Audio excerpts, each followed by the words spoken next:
আসসালামু আলাইকুম। এটা ক্যাবেজ রাইস। শীতের সিজন আসলে এটা আমি একবার হলেও বানাই। এটা খুবই পছন্দের একটা রেসিপি আমার। এটা খুব কম সময়ের মধ্যে বানানো হয়ে যায়, খুব অল্প উপকরণে। শেষ পর্যন্ত প্লিজ রেসিপিটি দেখে শিখে নিন আপনারা নিখুঁতভাবে।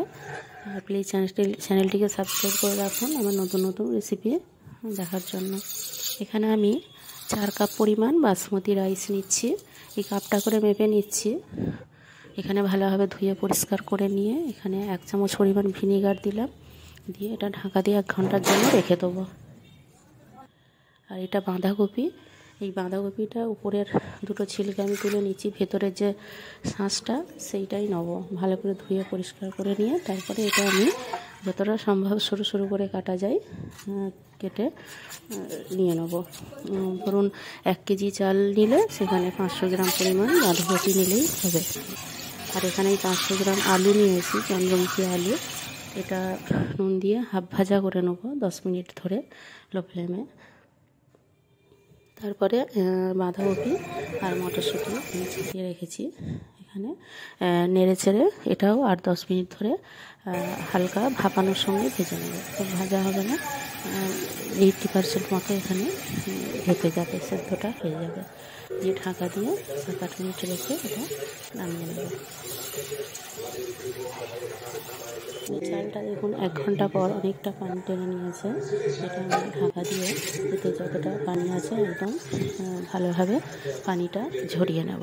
দিয়ে চালটাকে একদম শুকনো শুকনো করে নিতে হবে। আর এখানে আমি 4 কাপ চালের জন্য 8 কাপ পরিমাণ পানি ফুটিয়ে নিলাম। আর যে পাতিলটায় আমি ভাতটা বানাবো, এখানে সাদা তেল নিয়েছি 50 গ্রাম মতো, 2 চামচ ঘি নিয়ে 3টে বড় সাইজের পেঁয়াজ স্লাইস করে কেটে রেখেছিলাম, সেটা আমি হাই ফ্লেমে 5 মিনিট নেড়ে হাফ লাল করে নেব। তারপরে 1 চামচ আদা বাটা দিলাম, আদা রসুন বাটা একসাথে, ওটা থেতো করে নিয়ে দিলেও হবে, খুব মিহি পেস্ট না হলেও চলবে।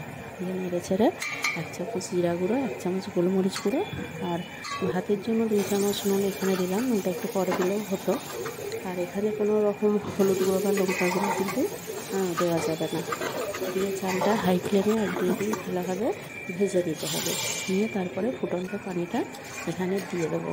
দিয়ে তারপরে যে আমি বাঁধাকপি এগুলো ভেজে রেডি করেছিলাম এটা এর সঙ্গে মিশিয়ে দিলাম।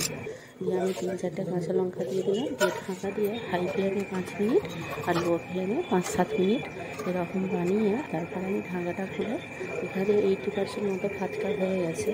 একটু ঘি ছড়িয়ে দিচ্ছি উপর থেকে, আর একটু গরম মশলা গুঁড়ো দিয়ে দিলাম 1 চামচ মতো। দিয়ে অবশ্যই একটু চিনি দেবেন, 1 চামচ মতো চিনি ছড়িয়ে দেবেন। আর 1 কাপ পরিমাণ দুধ দিয়ে নেড়ে ছেড়ে ঢাকা দিয়ে 5-7 মিনিট একদম লো ফ্লেমে দম দিয়ে নামিয়ে নিলেই রেডি হয়ে যাবে। তবে নামানোর 10 মিনিট পরে সার্ভ করবেন, তাহলে খুব ভালো হবে।